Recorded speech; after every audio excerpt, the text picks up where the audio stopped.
On this episode, I talked to four folks that are very concerned on what goes on in Henry County, and I'm getting their reaction to the moratorium that is now in place with planning and zoning regarding alternative energy, and that was put in place by the Henry County Board of Supervisors today on April 2nd, 2024. This episode is brought to you by Griner Auto Body of Washington, Iowa, using state-of-the-art techniques and decades of experience to get your car back on the road after an accident. Car Doctor of Washington, Iowa. No matter who Frankensteined it, they can fix and clean and customize it. Hinshaw Trailer Sales of Richland, Iowa. You need a trailer? They've got your trailer, and they fix what they sell and don't. They're full-time repair shop. McDonald Boneyard of Keota, Iowa, for all of your farm equipment and auto recycling needs. Girling Repair of Winfield, Iowa. If your mower is dead, call Fred, your Husqvarna, Aaron's, and Gravely dealer.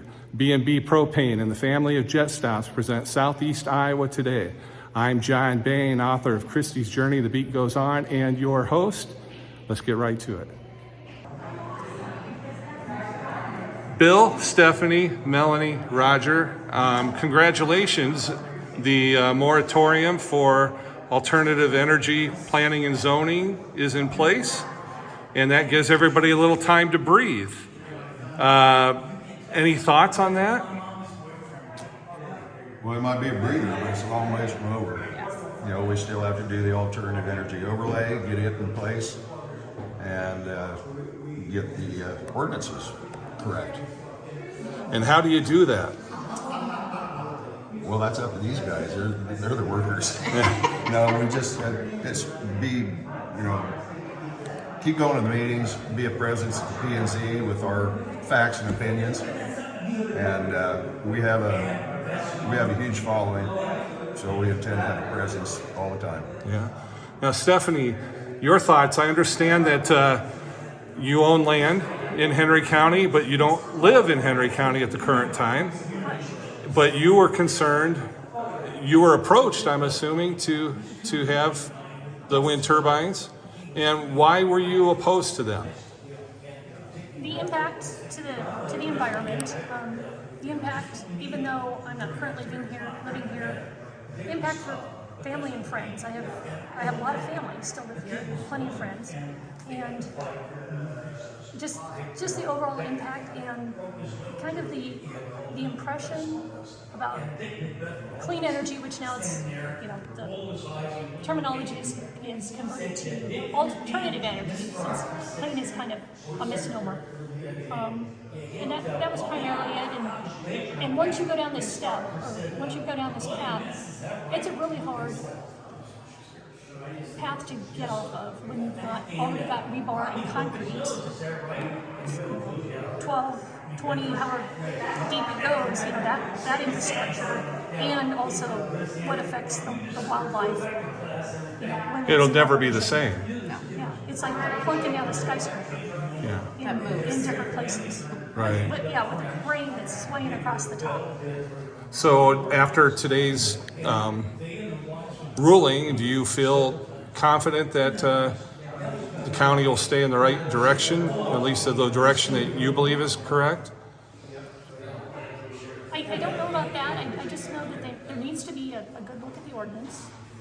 And there's plenty of other counties that have ordinances, and it seems to be different in every county, so I think there's a lot of good examples that it's not really starting from scratch, reinventing the wheel, but building on the good information that other counties have.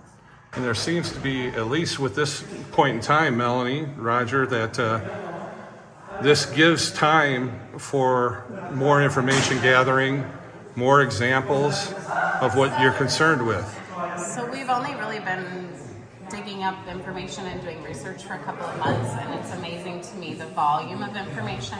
It's also amazing to me that this that is going on in other parts of our state and other parts of our country is all very similar. So as Stefanie said, there is blueprints out there, both for and opposed to wind energy and other forms of alternative energy. And so it's good to have time to kind of back up and go, okay, we're not quite under pressure, but we still need to be gathering information. We still need to be researching. We still need to be talking to our neighbors, because I talk to people every day that have no idea that this is going on, and they also have no idea how this will potentially impact them. So it's not just those of us who live in the country that could potentially have a wind turbine within a short distance of our home. It's people all over our county and other counties surrounding us. So it's important to continue sharing information. It's important to continue educating ourselves, educating others, educating our supervisors as to what we want for our county. So part of the ordinance says that they're going to look at the comprehensive plan again. I had never looked at the comprehensive plan of our county. It's 96 pages or something. And it's very specific in there that our county is to be agricultural based. These proposed projects are industrial. So plunking industrial down in the middle of agricultural does not coincide with our comprehensive plan. And I'm going to say, anytime I've heard anything from RWE, and I want to mention at this point in time, I asked Matt from RWE if he would talk today to get his company's take on the moratorium. He was not able to do that today. He encouraged me to give him a telephone call.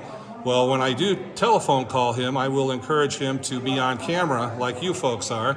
I just want the audience to know that, because I don't know who all watches this or listens to it, but I'm being fair and trying to get both sides of the story. But, we've got people on the other side of the fence that want these, and for whatever reason. It's important that we do our research and we dig in a little bit more and find out that it's about so much more than a wind turbine. The more I've learned, it's about tax credits for large companies. It's about tax credit for other countries. Well, and also for the CCP, yes, which stands for? the Chinese Communist Party. I was just reading something about a proposed project in Wisconsin, and actually it was very specific in that article that that was part of what was behind it. So there are other countries that are trying to take over farmland, take over things in our country, and is that something we really want? I think as residents of Southeast Iowa, we're kind of like in this little bubble thinking, oh, we live this perfect little life down here, and that's all that stuff is not really happening here, but it is happening here. Well, And communist China is evil, and the atrocities that they do to their own citizens, look it up, folks. It's not something we want to support, and I don't have any problem as an American saying that, and I'll say it any day of the week, anywhere, and I'll say it in the Henry County Courthouse like we're doing right now. So that's why I think it's important that we have this time to continue the education process of ourselves, because I mean, I've learned a lot. And we've all been complacent because we didn't really think about this coming here, and we didn't think about the ramifications. So it's good that we have this time to spend educating, learning, and then also giving input, because I think in the past, we have packed the Henry County Supervisor's room on multiple occasions over the past few months. So that is showing, first of all, that room isn't big enough. Yes. Second of all, it's showing that people care. And so I think just getting that word out there and getting involved in the process. So I'm guilty myself. I wasn't involved in the process. I didn't know what the comprehensive plan was. I didn't know what the ordinance was or where to find it. So those are just some elementary educational things that we can do for each other is, how to find the website, how to find the comprehensive plan. Buy a few reams of paper and an extra, printer cartridge and print some of this stuff out and learn what it is. So Give us your Facebook page name again, and also your website. Okay, so the Facebook is Henry County No to CWECS, which is Commercial Wind Energy Systems. Conversion Systems. I always forget that other C. And then henrycountywindproject.com. All right. Congratulations to all of you for your efforts so far and what they've yielded. And I wish you the best, and hopefully I'll have you back on here at some point when you can celebrate even more. Thanks for covering it too, John. We appreciate you very much. Thanks to my guests today, and thank you for watching. And also thanks to my sponsors, Griner Auto Body, Car Doctor, McDonald Boneyard, Hinshaw Trailer Sales, Girling Repair, B&B Propane, and the family of Jet Stops. I'm your host, John Bain. Stay friendly, Southeast Iowa.